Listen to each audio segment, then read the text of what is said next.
Bom dia, bem-vindos a mais este programa da série A Terra e os Homens, dedicada à agricultura e ao desenvolvimento rural. Vamos hoje falar da floresta, uma das mais sensíveis áreas do mundo rural português. Começamos por apresentar a reportagem que preparámos sobre este tema.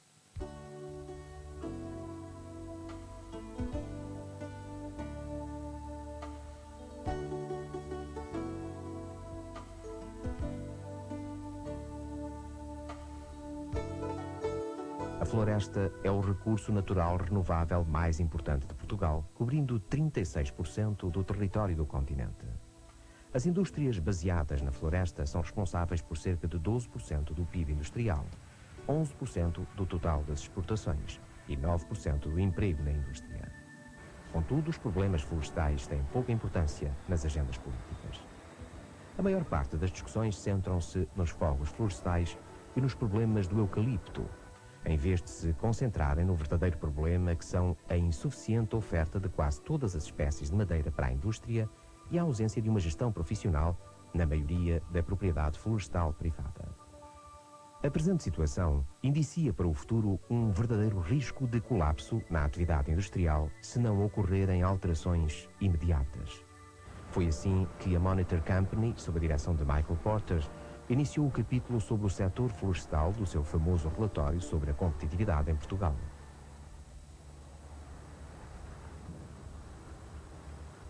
Acha que o relatório Porter de alguma forma veio despertar a consciência florestal dos portugueses? Bom, talvez seja excessivo dizer que despertou a consciência florestal de todos os portugueses, mas de facto convém dizer que agitou as águas de uma maneira fundamental e em termos globais, porquanto nos veio desde logo dizer que a aposta em setores tradicionais, naqueles em que havia um saber fazer fundamental, eram apostas importantes para o desenvolvimento do país. Isto foi essencial, nomeadamente para a atividade florestal em Portugal, que foi sempre uma atividade importante, uma grande vocação exportadora, com uma capacidade de emprego notável, mas que de facto não tinha do poder político um interesse que esta atividade devia representar nesta área. Apesar de ser um dos países mais arborizados da Europa, Portugal tem ainda agricultura a mais e floresta a menos.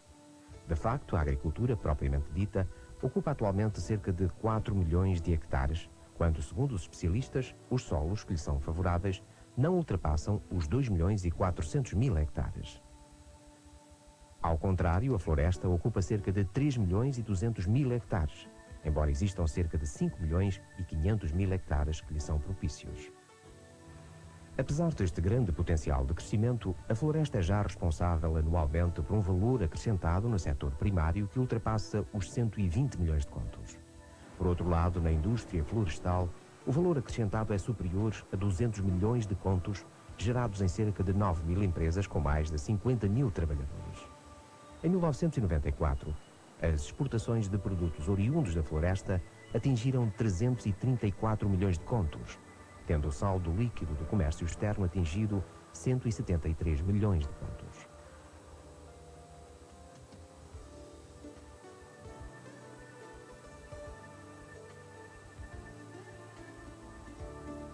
A área florestal portuguesa é ocupada por muitas espécies, entre as quais se destacam por ordem de importância o pinheiro bravo, com cerca de 1 milhão e 50 mil hectares, o sobreiro, com cerca de 660 mil hectares, o eucalipto, com 550 mil hectares, e a azinheira, com 460 mil hectares.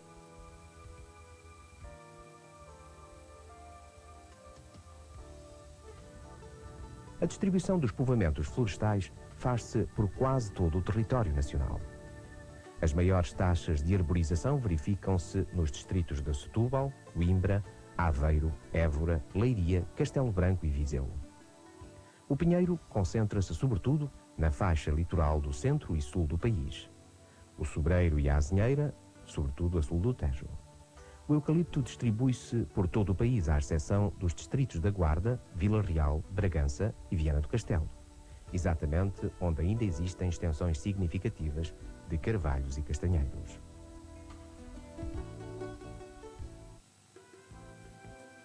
Haverá poucos portugueses que não considerem a floresta como um património fundamental para o nosso país que é preciso desenvolver, conservar e explorar com racionalidade.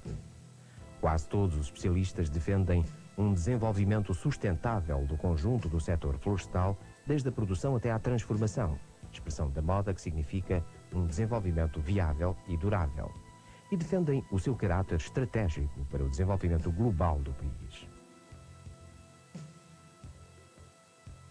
Depois da adesão à CEE, Portugal tem contado também com importantes apoios destinados à expansão e conservação da floresta.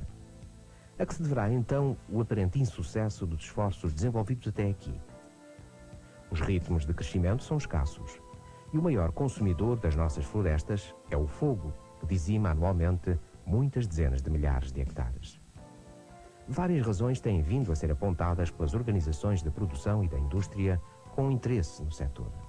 Entre elas, merecem-nos maior destaque as seguintes: a dispersão e desatualização da legislação sobre o setor, que impede e dificulta muitas ações florestais. A excessiva repartição de competências por vários ministérios e departamentos de Estado, que impede uma gestão integrada da floresta. A insuficiente e descoordenada ação preventiva contra os fogos florestais, que tem lançado o pânico nas populações rurais e desencorajado os portugueses a investirem na floresta. A inexistência de uma separação entre o direito de propriedade e a gestão florestal, que tem favorecido também o mau estado de conservação e limpeza de uma grande parte dos povoamentos florestais. O empobrecimento da organização e da competência técnicas dos vários departamentos públicos ligados à floresta. E, finalmente, as ambiguidades no comportamento do Estado e das autarquias face às confusões que se têm desenvolvido sobre as relações entre a floresta para fins comerciais e a conservação do ambiente. A dificuldade maior que temos é conseguir valorizar corretamente a produção florestal que temos. Esta dificuldade advém, sobretudo, da nossa própria insuficiência em termos de conhecimento da qualidade dos produtos que temos que pôr no mercado. Na nossa zona, esses produtos são fundamentalmente a cortiça, a madeira de pinho e o eucalipto, e se em relação ao eucalipto esse problema não se põe muito, em relação ao pinho e à cortiça é um problema real e concreto. A ambiguidade tem sido mais expressiva a propósito do eucalipto, que foi em tempos uma espécie eleita para algumas organizações ecologistas nacionais como uma árvore maldita, e que hoje continua a ser objeto de perseguição por parte dos grupos mais fundamentalistas.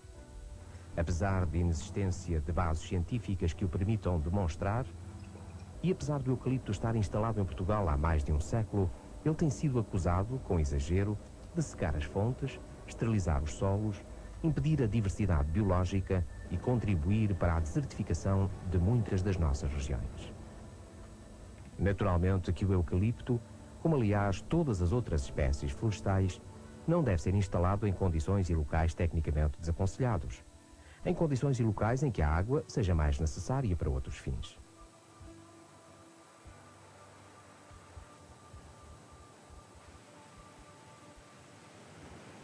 Naturalmente que o eucalipto, como qualquer outra espécie, não deve ser plantado em manchas excessivamente extensas e contínuas. Daí a considerar-se o eucalipto como uma árvore indesejável.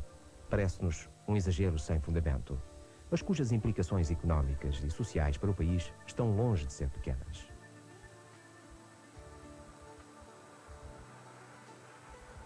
Outra ambiguidade florestal, difícil de explicar, é relativa ao nosso montado de sobro. Somos o maior produtor mundial de cortiça. A cortiça é hoje um dos produtos que mais pesa positivamente nas nossas exportações. Entretanto, o nosso montado parece ser objeto de um desinteresse confrangedor.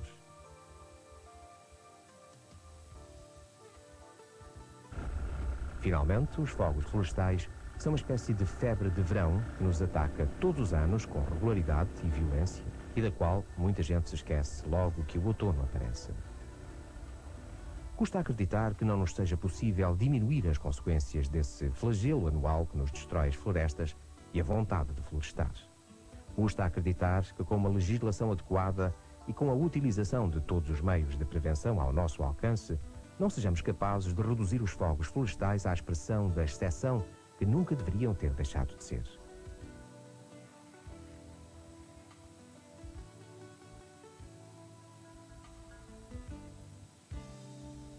Como como se pode verificar neste quadro, com áreas queimadas e florestadas desde 1987. O ritmo do fogo a destruir florestas tem sido entre nós muito superior ao ritmo de crescimento das novas áreas florestadas. Em consequência disso, o nosso país é cada vez menos florestal. Só no último verão ter-se-ão verificado em Portugal cerca de 20 mil incêndios, que atingiram 52 mil hectares de povoamentos florestais e 30 mil hectares de matos. Genericamente, o que se pode dizer é que a área florestal, em termos gerais, não tem diminuído apesar dos incêndios que ocorrem nos últimos anos, mas é também verdade que algumas fileiras, em particular a fileira do pinho, têm vindo a ver reduzida a sua área e a sua capacidade de fornecer matéria-prima necessária às indústrias florestais portuguesas. É evidente que nós continuamos a ter que apostar, por um lado, na aplicação dos instrumentos financeiros disponíveis, na valorização também do nosso património existente, no sentido também de aí melhorar as nossas produções e as nossas produtividades. Portanto, há duas linhas fundamentais de intervenção que nós pretendemos, de facto, apoiar decisivamente para o desenvolvimento do setor. A floresta e os seus problemas. Temos hoje connosco o Sr. Engenheiro João Durão, da Portocel Florestal, e o Engenheiro Armando Carvalho, da Quercos, com quem iremos debater algumas questões importantes relativas ao setor florestal. Entre as várias funções atribuídas normalmente à floresta, destaca-se a conservação do ambiente e a sua melhoria. Engenheiro Armando Carvalho, de que modo é que a floresta exerce essa função? Bom, a função de proteção ou de conservação é uma das três funções que são normalmente desempenhadas pela floresta. A proteção, a produção e um papel social que também a própria floresta tem.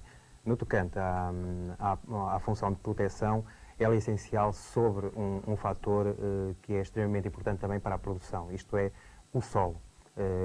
A floresta serve para proteger e para conservar e para melhorar o solo sobre o qual se desenvolve, e este é um dos recursos essenciais para nós termos boas produtividades em termos de material lenhoso e também num outro aspecto extremamente importante, que é a questão da água.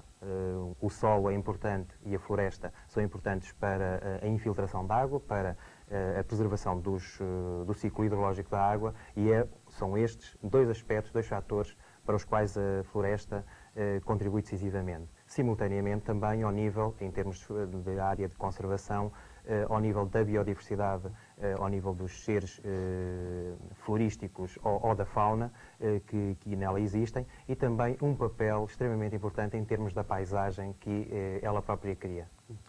João Durão, pensa que são estes também os pontos fundamentais da conservação do ambiente? Ou seja, a água, o solo, a biodiversidade? Sim, penso que sim, e do nosso ponto de vista, do lado, digamos, da floresta de produção, aquilo que nós podemos dizer é que, sendo tradicionalmente a floresta em Portugal uma floresta artificial, ou seja, plantada, conduzida pelo homem, ela foi sempre feita com essa intenção, uma vez que os silvicultores ou os florestais, como também se diz hoje, tiveram sempre como condição de trabalho e técnica as questões ecológicas. Quando ainda não se falava muito de ecologia, já a silvicultura tinha a ver com essa matéria. Aquilo que pensamos é que, na realidade, a floresta é digamos, um conjunto de atividades de extrema importância, em que é perfeitamente possível compatibilizar a floresta de produção, que tem interesses muito objetivos em Portugal, com a proteção que ela própria também dá. Pensa então que é possível compatibilizar a função económica da floresta com a preservação do ambiente? Com certeza, e no fundo isso depende naturalmente das técnicas florestais que são utilizadas, que se forem corretas, todas essas condições são asseguradas. E essa é sempre a nossa intenção. Sr. Carvalho, partilha dessa opinião? Plenamente. Eu julgo que são as três funções que eu há pouco referi são indissociáveis entre si. O eucalipto é muitas vezes apontado como a árvore maldita. Como é que entra aqui, ou seja, nesta dicotomia produção, preservação do ambiente, o eucalipto? Não, o eucalipto, nem nenhuma outra espécie florestal, não há árvores malditas, não há espécies malditas. O melhor ou pior uso que se faz delas é que lhes atribui, às vezes, alguns epítetos que são menos agradáveis. Relativamente ao eucalipto, aconteceu no passado, de facto, houve uma utilização abusiva, e hoje em dia, em alguns aspectos, ainda se continua a verificar, quando não são respeitados estes três fatores, estas três funções que a floresta deve ter, quando se pretende dar à função produtiva uma maior preponderância, obviamente vai desequilibrar todo o sistema que existe. E, de facto, foi isso que aconteceu. Os eucaliptos foram instalados em locais onde a espécie não estava bem, foram mal instalados. Há mesmo dados oficiais que apontavam que há 10 anos atrás 50% da área de eucalipto estava mal instalada. Portanto, isso foram problemas, como o meu colega engenheiro Durão estava a referir. É uma floresta artificial, foi instalada pelo homem, foi mal instalada, a culpa não é da espécie. Mas é uma espécie muito bem, muito eficaz na utilização da água. Isso sem dúvidas. O eucalipto, nós costumamos dizer que o eucalipto faz uma boa gestão das possibilidades que tem. E no fundo, mas também o eucalipto também é vítima da seca. Quer dizer, portanto, tudo isto tem a ver um pouco com o ciclo natural. Você pensa que nas nossas condições ecológicas o eucalipto é uma árvore bem adaptada? Com certeza, sem dúvidas. Aliás, eu costumo dizer que o eucalipto é uma exótica, mas se calhar é tão exótica como o pinheiro bravo, só que apareceu em Portugal um pouco mais tarde. Mas o eucalipto está em Portugal há cerca de 150 a 200 anos e está muito bem adaptada e, curiosamente, de todas as espécies de eucalipto que existem, e há 700 variedades ou mais, o eucalipto globulus que se desenvolve em Portugal é de muito boas qualidades tecnológicas para a produção de pasta e de papel. Bom, e hoje talvez o problema do eucalipto não seja tão importante porque também os problemas da agricultura mudaram de feição. Quer dizer, hoje aquilo que temos a noção é de que há uma área excessiva atribuída à agricultura, que naturalmente terá que ser uma parte dela transferida para a floresta e, portanto, digamos que a pressão sobre a terra é diferente e é possível hoje corrigir. Aliás, com o exemplo que nós costumamos dar, é que quando se reconstrói uma rua, por exemplo, uma rua numa cidade, ela faz-se, digamos, em melhores condições do que as anteriores, como é evidente. Há todo um programa de instalação diferente. E realmente, em relação à floresta, é da mesma maneira. Quer dizer, as técnicas que eram utilizadas há 10 ou 20 ou 30 anos são hoje diferentes. É hoje perfeitamente possível fazer o eucalipto em condições técnicas de boa qualidade e, portanto, enfim, garantindo alguma diversidade, instalando nas melhores condições e tentando que com a área que nós temos em Portugal se consiga produzir mais, ou seja possível utilizar melhor os terrenos que dispomos sem ser necessário expandir excessivamente, pelo menos, a área do eucaliptal. Engenheiro Armando Carvalho, as indústrias de celulose queixam-se atualmente com falta de matéria-prima. Pensa que é possível, em termos ecológicos, aumentar a área atual de eucalipto? Eu não diria que fosse necessário aumentar a área, é necessário fazer uma adequada gestão dos espaços que hoje em dia já têm, ou pelo menos partindo da mesma área que atualmente existe no país de eucalipto, que ao certo ninguém sabe quanto é que é uma deficiência do funcionamento da nossa administração em não nos fornecer dados atualizados sobre as áreas de cada uma das espécies. Aquilo que acontece é que, partindo da mesma área, nós podemos ter a mesma produtividade ou mesmo uma produtividade maior. E aqui discordo um pouco do meu colega, porque de facto há determinadas zonas onde nós não podemos implantar o eucalipto, porque os exemplos que existem e os factos que nós podemos encontrar no terreno não permitem que tal aconteça. Passamos agora muito Mas, sinteticamente. só sobre esta questão, eu tenho que dizer uma coisa qualquer, rapidamente, acho que é muito importante, é que não concordo que não se saiba exatamente quais são as áreas, sabe-se exatamente, há cerca de 550 mil hectares de eucaliptal em Portugal, aliás, isso é conhecido e, portanto, são números quase garantidos, e aquilo que lhe posso dizer é que, na realidade, há falta de madeira de eucalipto em Portugal. Neste momento, as empresas têm que importar eucalipto de países da América Latina ou da África para garantir o abastecimento das unidades fabris, e são milhões de contos que são gastos no exterior, quando se podia, efetivamente, dar uma melhor vida, uma melhor qualidade de vida a alguns agricultores em Portugal, com uma espécie que realmente tem um interesse económico ainda hoje muito interessante. Aliás, basta ver pela própria evolução da indústria de pasta e de papel. Agora, nas áreas em que é preciso expandir, ou que alguma coisa se tenha que expandir, e eu acredito que seja muito pouco, e que seja necessário expandir, apenas para corrigir as tais áreas onde o eucalipto hoje está efetivamente mal instalado, nessa altura, eu penso que se as coisas forem feitas com atenção e com cuidado, não será necessária realmente uma expansão excessiva da área do eucaliptal. Pronto, portanto ficamos com a ideia então de que melhores técnicas permitem maior produção e não sendo preciso aumentar a área. É evidente. Muito obrigado, Sr. João Durão, muito obrigado, Sr. Armando Carvalho.